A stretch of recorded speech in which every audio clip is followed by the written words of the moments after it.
오늘 우리는 건너와서 우리를 도우라라는 주제로 함께 하나님의 말씀 나누겠습니다. 우리는 지난 시간에 제2차 전도 여행을 떠나게 되는 바울의 이야기를 함께 살펴봤습니다. 그리고 그곳에서 그는 자신의 인생에서 참 없어서는 안 될 굉장히 운명 같은 만남을 하게 되는데 바로 디모데와의 만남이었습니다. 사람들은 디모데를 만난 바울을 보면서 그런 이야기를 잘합니다. 참 나에게도 디모데가 있으면 좋겠다. 나도 좀 그런 사람을 만났으면 좋겠다. 우리는 그런 생각을 하게 됩니다. 여러분, 주님이 언젠가 그런 비유를 하셨죠. 어떤 사람이 예루살렘에서 여리고로 가는 그 길 가운데 강도를 만나게 됩니다. 근데 그 강도들이 아주 옷을 벗기고 사람을 때려서 죽게 만든 거예요. 거의 다 죽게 됐어요. 그리고는 길거리에 버리고 가버린 거예요. 마침 그 길을 누가 지나가냐면 제사장이 지나갑니다. 제사장이 딱 그걸 보고는 이 쓰러진 자를 보면서 이거를 참 도와줘야 될 것 같긴 한데 이거는 내가 부정한 자를 만지면 안 되지, 아마 그런 생각을 했던 것 같습니다. 그래서 쓰러진 자를 내버려두고 거길 떠났죠. 어떤 레위인이 또 지나갔습니다. 레위인이 그 사람을 보고 또 그냥 이렇게 지나가게 되죠. 그런데 그들이 그렇게 부정한 자라고 여기고 욕했던 사마리아 사람이 와서는 그를 보고 불쌍히 여겨 그를 돌보면서 여관에 데리고 와서 그를 위한 치료에 대한 모든 비용을 다 지불했다라고 성경은 이야기해주고 있습니다. 주님은 이 예화를 말씀하시면서 그렇게 말씀하시죠. 강도당한 사람이 만났던 이 세 사람 중에 누가 그의 이웃이냐는 거예요. 내가 제사장으로서, 내가 레위인으로서 강도당한 저 사람이 내 이웃이 될 수 있을까? 저 사람이 나의 디모데가 될 수 있을까?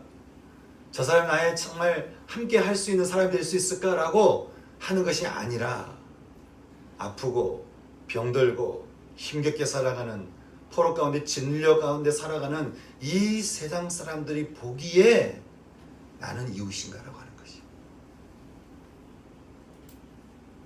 주님은 시각을 바꿔서 우리에게 질문하시는 거예요. 너는 사람들이 보기에 너는 이웃인가? 라고 하는 거예요. 여러분 어떠십니까? 저와 여러분은 세상 사람들이 보기에 이웃입니까? 아니면 레위처럼, 제사장들처럼 그냥 지나치는 사람입니까? 우리는 디모데를 만난 바울을 부러워할지 모르겠지만 사실은 우리는 바울이기 전에 준비된 자 디모데가 되어야 되는 것이죠. 사랑하는 여러분, 우리 주님은 우리의 디모데가 되어주셔서 우리를 찾아오셨습니다. 그리고 세상에 강도 만나는 우리 영혼을 보고 불쌍히 여겨주시고 긍휼히 여겨주시고 우리를 돌보시며 우리의 모든 죄의 값을 다 치르셨습니다. 우리 디모데 되시는 예수 그리스도, 저는 그 주님과의 만남을 통해서요, 이제 여러분의 만남 역시 누군가의 디모데가 되셔서 더불어 어깨동무하며 세상의 복음 행전을 함께 써내려갈 수 있는 저는 저와 여러분 되기를 소망합니다.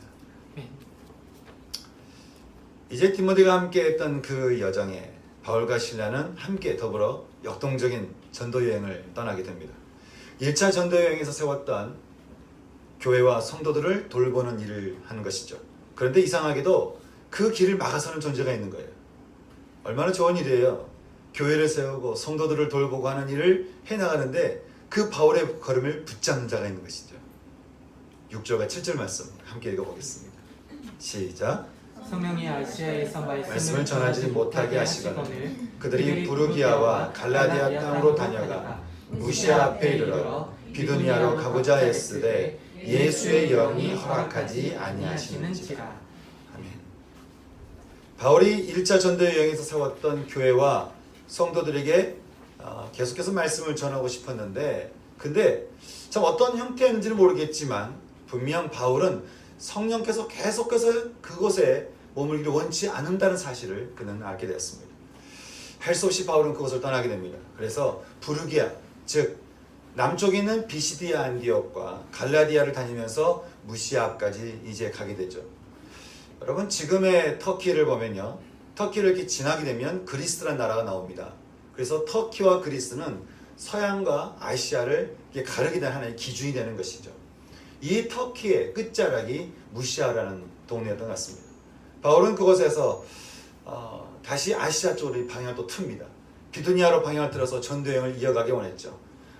그런데 그 7절 말씀 보니까 아시아 쪽으로 복음을 전하려고 애쓰는 이 바울의 걸음을 또 어떻게 하죠? 다시금 예수의 영, 성령께서 그 걸음을 막으시고는 허락하지 않으셨다라고 성경은 우리에게 말씀을 해주고 있습니다. 바울은 더 이상 갈 수가 없었습니다. 성령께서 이게 좀 선한 길이고 선한 일이고 좋은 일이긴 하지만 성령께서 이 걸음을 더 이상 가지 못하도록 막고 있다는 사실을 그는 깨닫게 되었다고 하는 것이죠.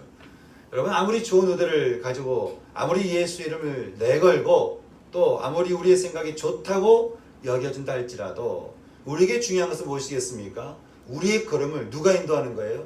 예수님이 인도하시는 거예요. 그러면 예수님께서 나를 어디로 인도하시는가? 내 생각은 저기가 맞는 것 같아요. 제 생각은 저렇게 가는 게 맞는 것 같아요. 모든 사람이 다 저기로 가요. 모든 사람이 저기로 가라고 권유하기도 해요. 하지만 내 걸음을 인도하시는 이가 과연 나를 어디로 인도하시는가? 바울은 자기를 인도하는 그 성령의 인도하심을 거절할 수가 없었고 또 자신을 막아선 성령님을 비켜가지 않았습니다. 비켜줄 수 없었습니다.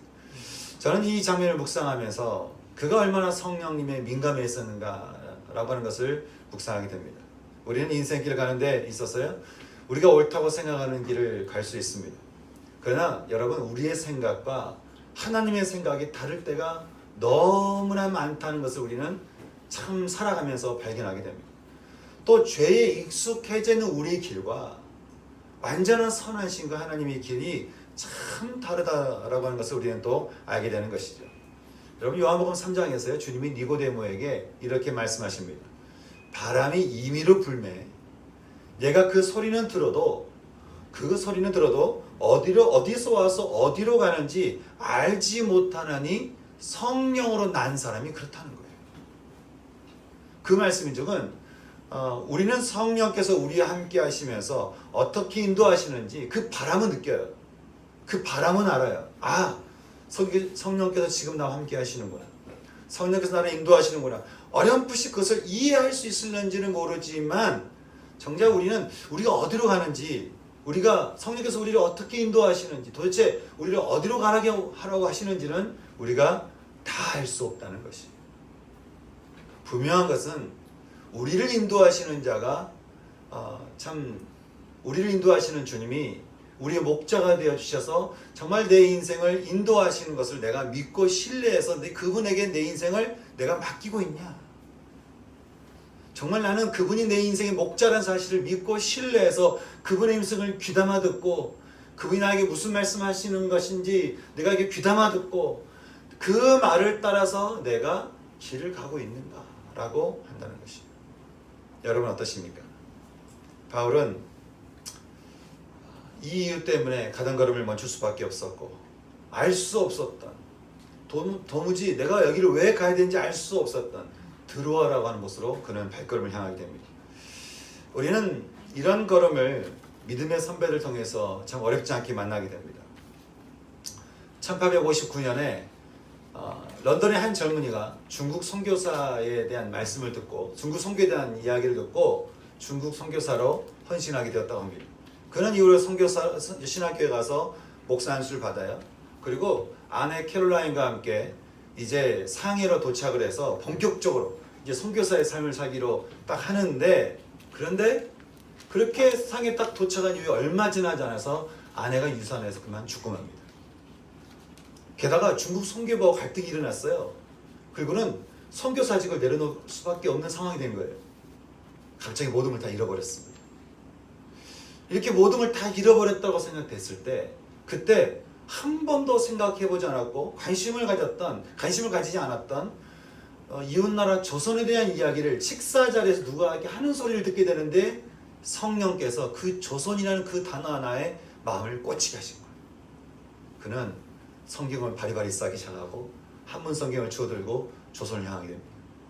그런데 이게 참 누가 보기엔 참 운이 없어 보여요. 또 조선을 향해 갔는데 배가 또 그 풍랑을 만나서 섬에 갇히고 맙니다. 뭘 가지도 못하고 오지도 못하는 상황 가운데서 할 게 없어요. 그래서 그가 거기서 했던 거 뭐냐면 우리 말을 배우는 것이었어. 조선 말을 배우는 것이었어. 나중에 다시 중국으로 돌아가서 이제 다시 한문 성경을 들고 이제 제대로 한번 조선으로 들어가 봐야지 라고 생각하고 배를 구하려고 하는데 아무리 배가 안 구해지는 거예요. 그래서 아무도 안 가려고 하는데 그 상황에서 복음과는 아무런 상관이 없는, 기독교하고는 아무리 상관이 없었던 그런 장사꾼배 미국 제너럴 셔먼호에서 조선말을 통역하는 외국인을 구한다는 소식을 듣고 그는 자기잖아요. 외국인 중에 조선말 자기 할 줄 알잖아요. 그가 거기에 지원을 하게 되고 그 배를 타게 됩니다. 그리고 그 배는 평양으로 들어가게 되고, 안타깝게도 그 배가 조선군과의 싸움에서 격파당하면서 평양 대동강에 목이 잘리는 참수형을 당하게 됩니다. 세상이 보기에는 참 어리석은 인생이에요. 세상이 보기에는 실패한 인생 같아요. 세상이 보기에는 엉뚱한 길 간 것 같아요. 여러분, 근데 그가 죽기 전에 건넸던 성경 몇 권이 평양 사람들을 구원하고, 그리고 그 성경으로 도배했던 그 집이 평양의 최초의 교회가 되었다는 사실을 그가 나중에 하나님 나라에서 들었을 때 그가 얼마나 기뻤을까요? 토마스 선교사님은 자신의 인생을 중국을 위해 살겠다고 신학교를 다녔어요. 목사 안수를 받았습니다. 그걸 중국으로 떠났어요. 그 중국을 위해서 아내를 만나고 결혼도 하고 함께 중국말을 배우고 그렇게 상해에 도착했어요. 하지만 성령께서 그를 인도한 것은 중국이 아니라 그가 피로 복음을 전했던 것은 바로 조선이었습니다.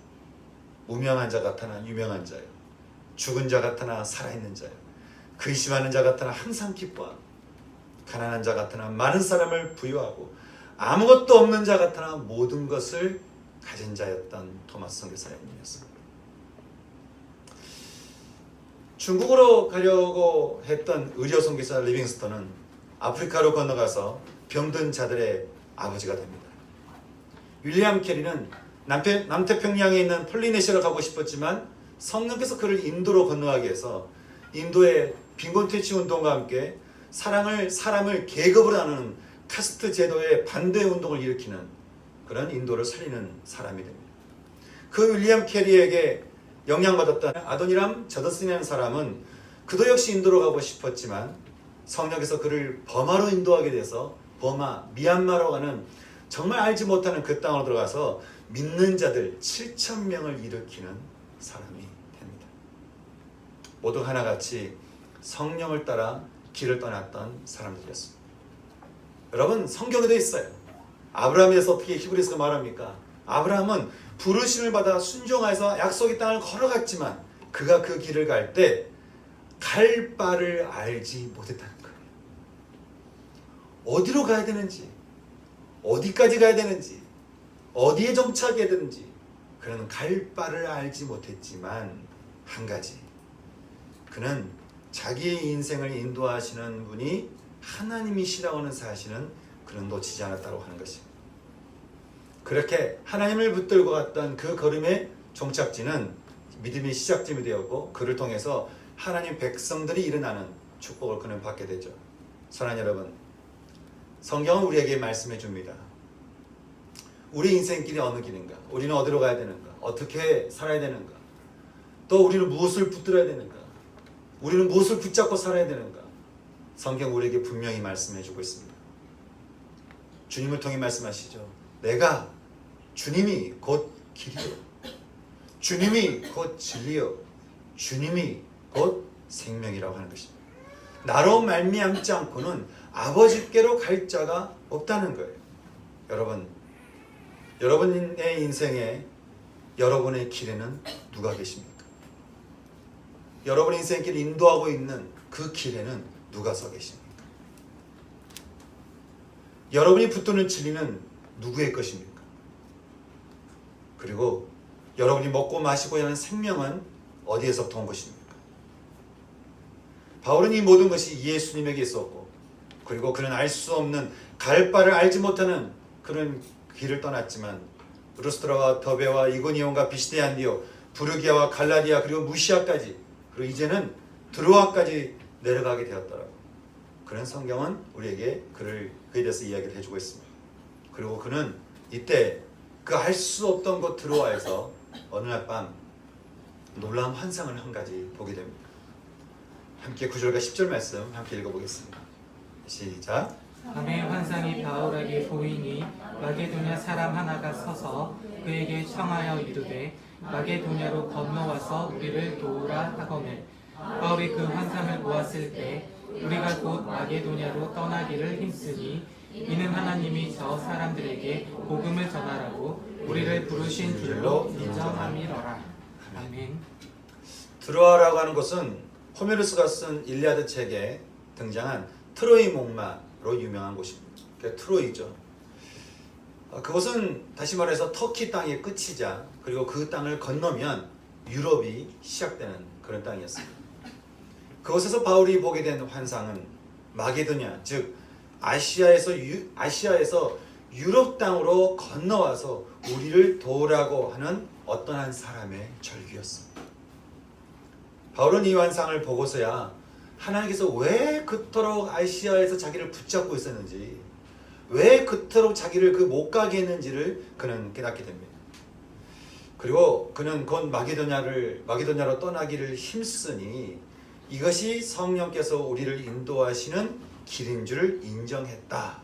다시 말해서 확신을 갖게 되었다라고 성경 우리에게 말씀해 주고 있습니다. 성경을 보면 하나님이 인도하시는 길은 인간이 처음부터 다 이해하거나 깨달을 수는 참 없는 것 같습니다. 그도 그럴 것이 여러분 죄라고 하는 단어의 뜻이 어떤 단어입니까? 죄는 이타르다입니다. 뭐 관역을 빗겨가다 이런 말도 있지만 결국에는 이타르다의 뜻이 갖고 있습니다. 그런 죄를 가진 우리들입니다. 그러니 우리가 하나님을 믿는다고 말하면서 예수를 믿는다고 말하면서 우리 속에 있는 이 죄 때문에 우리가 수시로 얼마나 자주 이탈하는지 모르는 거예요. 우리 생각이 수시로 이탈하고 우리 마음이 수시로 이탈합니다. 우리의 감정이 수시로 이탈해요.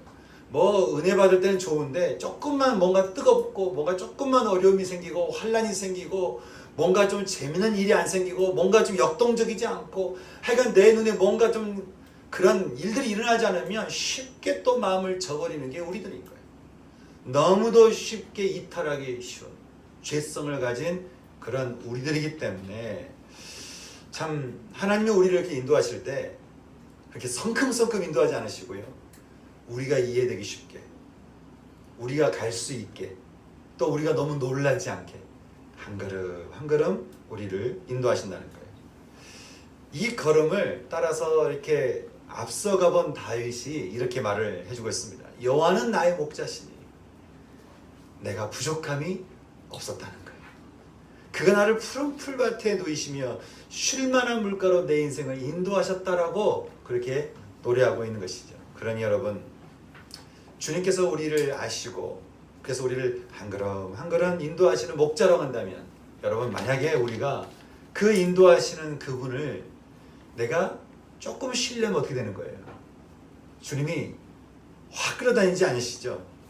조금 신뢰하면 그 신뢰하는 만큼만 이렇게 또 이해시키시고 사람 만나게 하시고 한 걸음 한 걸음 가게 하시는 거예요. 그런데 나를 인도하시는 주님에 대한 내가 큰 믿음을 가지면 어떻게 될까요? 주님이 나를 크게 인도하시는 거예요. 주님을 향한 믿음이, 내가 믿음에 따라서 주님 우리를 인도하십니다. 주님을 향한 신뢰에 따라 주님 우리를 이끌어 가십니다.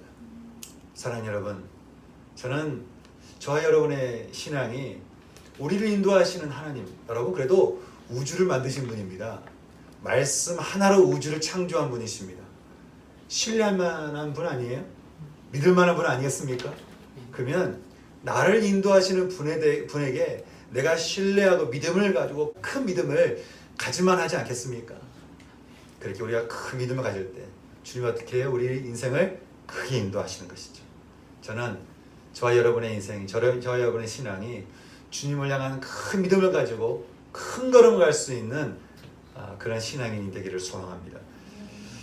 큰 믿음을 가지고 길을 가고 있던 바울에게서 환상이 보여지는 것은 이상한 일이 아니었습니다. 성령께서 이렇게 말씀하시죠. 성령 우리 가운데 임하면 자녀들은 예언할 것이요 젊은이들은 환상을 보며 또 늙은이는 꿈을 꾸게 될 것이라고 우리에게 말씀하셨습니다. 성령이 우리에게 임하시면 우리가 환상을 보는 건 이상한 일이 아닌 거예요. 꿈을 꾸는 일이 이상한 일이 아닌 것이에요. 이런 일들이 성령이 우리에게 충만하게 임할 때 이런 일들이 너무나 자연스럽게 일어난다는 거예요. 믿음이라고 하는 것은 어떤 것일까요? 예수원을 세우셨던 대천도 신부님이 그런 얘기를 하셨어요.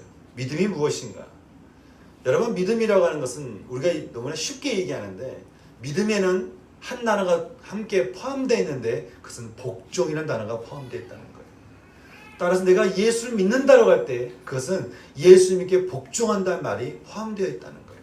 근데 우리는 너무나 쉽게 믿는다고 말하지만 그 주님이 주시는 우리의 말씀 하나하나에 우리가 잘 복종하지 않는, 너무나 쉽게 이탈하고 싶어하는, 잘 따르고 싶지 않은, 거부하고 싶어하는, 그리고 그것을 결국 가지는 않는 우리의 고집스러운 죄성이 얼마나 많은지 모른다는 거예요.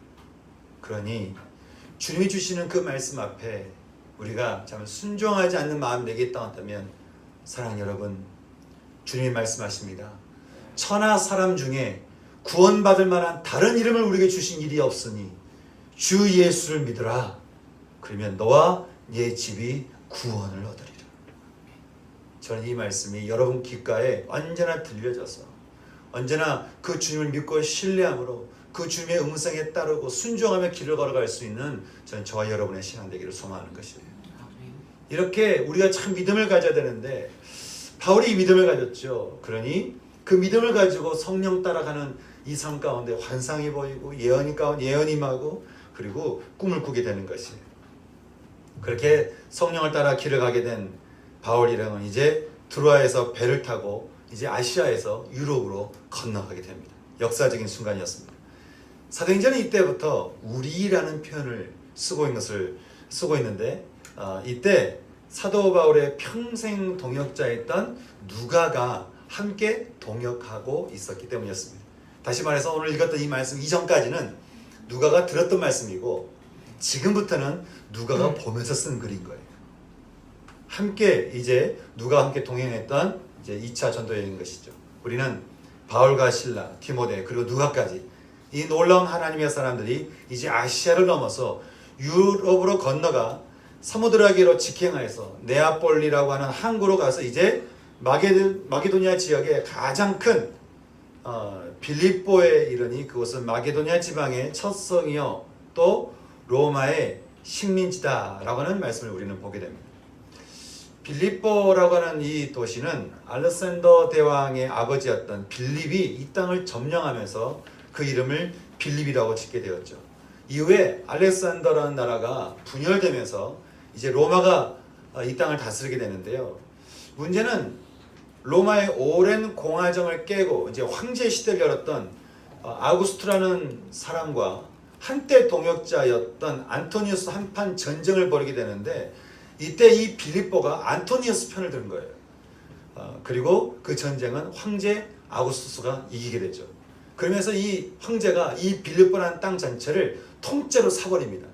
빼앗아 버립니다. 그리고는 이 땅 전체를 군인들에게 내어주면서 이 땅은 마게도냐이지만 사실은 전체가 로마 군인들이 살고 있는, 그리고 그냥 로마 사람들 꽉 차 있는 그냥 로마의 본고지와 같은 그런 땅이 되는 것이죠. 다시 말해서 빌립보라고 하는 도시는 이제 그냥 로마인 거예요.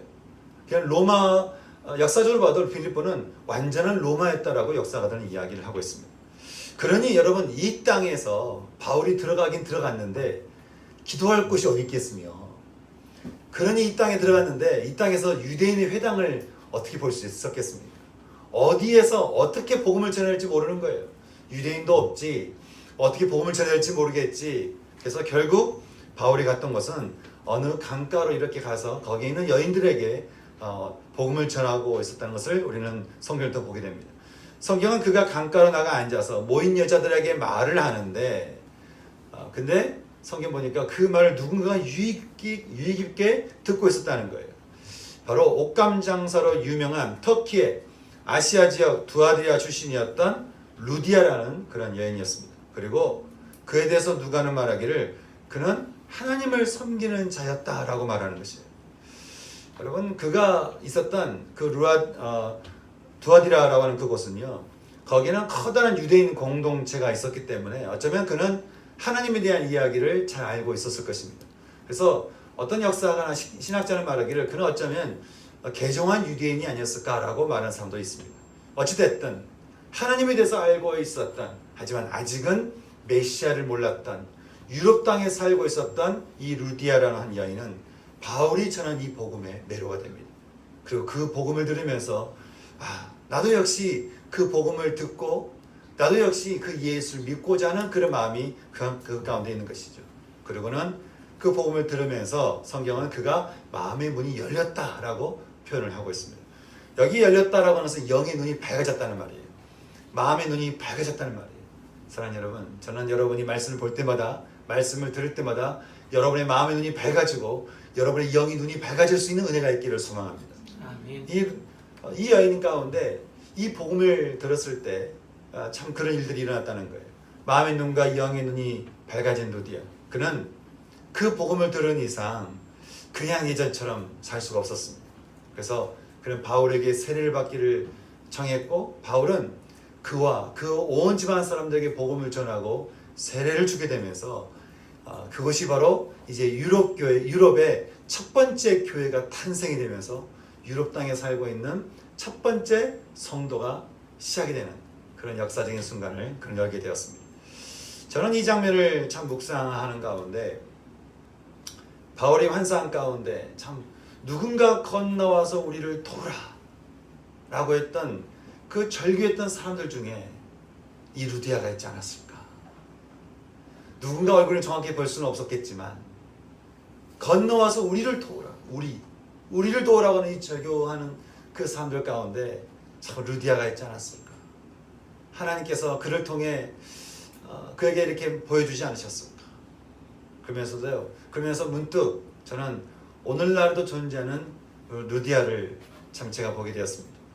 여러분, 오늘날에도 하나님께서 예비하시고 작정하신 루디아가 있습니다. 누구일까요? 바로 저와 여러분들입니다. 여러분, 누가 우리에게 예수를 억지로 믿으라고 해서 우리가 믿었겠습니까? 누가 우리에게 강제로 믿음을 우리에게 막 강제로 우리 끌고 와서 우리를 믿게 해서 우리가 지금 믿게 된 겁니까? 그분이 예비하시고 작정하지 않으셨다 한다면, 그래서 우리의 영혼을 대신해서 건너와 우리를 도우라 라고 하는 이 소리를 들었던 사람이 그냥 듣고만 있을 수 없어서 미국에서 건너오고, 캐나다에서 건너오고, 호주에서 건너오고, 영국에서 건너와서 우리에게, 우리의 이웃에게, 우리의 선조들에게 복음을 전하지 않았다 한다면, 여러분, 어떻게 이 땅 가운데 우리에게 복음이 전해질 수 있었겠습니까? 사랑하는 여러분, 주님이 우리에게 주신 이 복음을 따라 참 하나님이 예비하시고 작정된, 그래서 그 복음을 따라 믿음을 갖게 된 루디아가 된 우리들. 근데 또 하나의 루디가 있는 것이죠. 그것은 역시 이제는 우리를 향해서 부르짖고 있는, 우리를 향해서 또 이야기하고 있는, 우리를 향해서 건너와서 우리를 도우라고 말하고 있는 또 다른 루디아가 우리 가운데 또 있다라고 하는 것이죠. 여러분은 얼마나 여러분을 향해서 부르짖고 있는 이 소리를 여러분 들으십니까? 분명한 것은요, 복음을 우리가 알고 있다 한다면, 그리고 우리를 인도하시는 성령의 음성에 우리가 귀를 기울이고 있다고 한다면, 우리는 나를 살리시는 하나님의 소리와 그리고 건너와서 우리를 도우라고 외치고 있는, 건너와서 우리를 도와주라고 말하고 있는 그 누군가의 소리를 들을 수밖에 없다라고 하는 것입니다. 제가 처음 예수님을 믿게 되었을 때 참 잊지 못하는 것은, 예수님 믿고 예수님 영접하고 정말 제대로 믿고요, 제가 어느 날 길거리에서 이렇게 길을 가고 있는데 그냥 좀 배가 고파서 뭔가 이렇게 입에 물고 길거리에 이렇게 앉아 있었어요. 근데 사람들이 이렇게 길을 지나가는데, 이전에는 한 번도 그런 생각을 해보지 않았었는데 하나님이 내 인생을 치유하시고 회복시키시면서 나를 새롭게 하시는 그 과정에 제가 한 번도 생각하지 않았는데 갑자기 문득 지나가는 사람들의 마음이 제 눈에 보이는 거예요. 겉으로는 다 웃고 있어요. 겉으로는 별 문제 없는 것 같아요. 겉으로는 아무 일이 없는 것 같아요. 그런데 제 눈에는 그들의 마음이 나를 좀 도와달라는 거예요. 내가 괴롭다는 거예요. 내 인생이 너무 슬프다는 거예요. 너무 외롭다는 거예요. 너무 아프다는 거예요. 죽고 싶다는 거예요. 그 소리들이 제 안에서 귓가에 막 들려오기 시작하는데 제가 그때를 잊을 수가 없어요. 아까 웃기게도 제가 초코바를 하나 물고 있었는데 입에는 초코바를 물는데 제가 계속 눈물이 나는 거예요. 누가 보면 제가 이상한 사람 같을 수 있는데 제가 이게 눈물을 참을 수가 없는 거예요. 저 사람은 왜 그렇게 됐을까? 저 사람은 왜 저렇게 외로울까? 저 사람은 왜 저렇게 힘들까? 하나님, 내가 저 사람들을 도울 수 있는 길이 없을까요? 왠지 모르게 그 사람들에게 다가가야 될 것 같은 마음이 제 안에 드는 거예요. 하나님, 저에게 저 사람을 만날 수 있는 은혜를 허락해 주시옵소서. 그리고 어느 날 어떤 분이 저에게 와서 왠지 모르겠는데 하나님께서 너에게 말씀하시는 것 같아서 함께 나누는데 이렇게 나랑 같이 이렇게 치유사역 해보지 않겠냐고. 그리고 나를 이렇게 불러서 1년 동안 저를 양육시켜서 저를 사역할 수 있도록 저를 내보내는 거예요. 그리고 나서 제가 그렇게 처음 봤던 그 사람들을 지금까지 계속 만나오는 것이죠. 이것은 저를 향한 하나님의 뜻이었습니다. 그리고 저를 향한 하나님의 부르심이었습니다. 그러면서 언젠가 제가 깨닫게 되는 것은 이것이 우리가 이 세상을 살아가야 되는 이유이고 이 세상을 살아가는 방법이구나. 우리가 이 세상을 살아가는 우리들 향한 하나님의 뜻이 바로 이런 것이구나. 건너와서 우리를 도우라. 건너와서 우리를 도우라. 여러분 어떤 인생을 생각하면서 인생길을 살아가십니까? 분명한 것은 우리가 예수님을 믿고 예수님을 영접하고 그분과 함께 인생길을 걸어간다면, 그래서 그분이 주시는 말씀 우리가 살아난다고 한다면 우리는 살아나면 살아날수록 또 우리를 향해서 누군가 외치는 소리를 우리는 들을 수밖에 없다는 거예요. 어쩌면 그것을 위해서 하나님 우리에게 은사라고 하는 것을 주셨을지 모르겠습니다. 우리에게 찬양하는 은사, 또 저같이 말씀을 전하는, 또 어떤 누구에게는 음악으로, 어떤 누구에게는 상담으로, 또 어떤 누구에게는 어떤 영업으로, 어떤 것이든 하나님께서 우리에게 그런 은사라는 도구를 통해서 하나님께서 우리에게 주시는 음성이 있는 것이죠. 건너와서 우리를 도우라는 거예요. 그래서 어떤 분이 하신 그 말씀이 참 마음에 와닿는 것은, 하나님의 일하는 것은 본업이고 세상의 일은 부업이라는 거예요. 하나님 우리를 인도하시는, 건너와서 우리를 도우라고 하는 이 음성을 따라 살아가는 것이 우리의 길이고 우리의 직업이고 우리의 가야 될 길이라고 하는 것이죠. 사랑하는 여러분 이 소리를 얼마나 듣고 계십니까? 여러분 이 소리를 들어본 적 있으십니까? 여러분들에게 이 소리를 이야기하는 이 환상을 여러분 보신 적 있으십니까? 이미 이 환상은 우리에게 말씀을 통해 우리에게 보여주고 있습니다. 우리는 바울이 이 환상을 따라가서 루디아를 만난 것처럼 우리는 이 환상을 따라 주님께 주신 이 마음을 따라 이 뜻을 따라서 우리는 어딘가에 가서 우리의 루디아를 만나야 됩니다. 하나님이 예비하시고 작정했던 루디아가 어딘가에 있을 겁니다. 여러분, 하나님께서 여러분을 통해 만나게 하실 루디아가 누구이겠습니까? 여러분이 돕고 여러분의 도움을 또 받고 또 여러분을 통해 복음을 듣고 여러분을 통해서 생명을 얻게 될 루디아가 어디 있겠습니까? 저는 이 말씀 묵상하면서 한편으로는 다시 한번 제 길을 또 떠올려 보면서, 한편으로는 정말 하나님께서 원하시는 길이 정말 이런 거구나. 앞으로 우리 인생길을 걸어갈 때 우리가 가야 될 그 인생길의 방향이 바로 이런 거구나. 건너와서 우리를 도우라고 하는 이 음성을 따라 가는 것이 우리의 인생길이구나. 이것이 우리의 직업일 수도 있고 이것이 우리가 가야 될 길일 수도 있고, 저는 하나님께서 이 말씀을 통해 우리에게 주시는 음성, 건너와서 우리를 도우라는 이 음성을 우리가 듣고 그 음성을 따라 길을 갈 수 있는 우리가 될 수 있기를 주님이 원하신다고 하는 것이에요. 사랑하는 여러분, 저는 오늘 이 아침에 여러분께 도전하고 싶습니다. 저는 오늘 이 아침에 여러분께 이 환상을 통해 우리에게 말씀하고 계시는 이 주님의 말씀 앞에 저는 함께 기도하고 싶습니다. 그리고 함께 이 환상을 봤으면 좋겠습니다. 그리고 이 함성을 들었으면 좋겠어. 그리고 이 환상을 따라 길을 걸어갔으면 좋겠어. 그렇게 한 번 사는 이 인생 가운데 하나님이 주시는 그 의미 있는 인생길로 걸어갈 수 있는, 저는 저와 여러분의 인생, 저와 여러분의 이 한 번뿐인 이 인생 되시기를 주님의 이름으로 축원합니다. 함께 이 말씀을 가지고 함께 기도하겠습니다.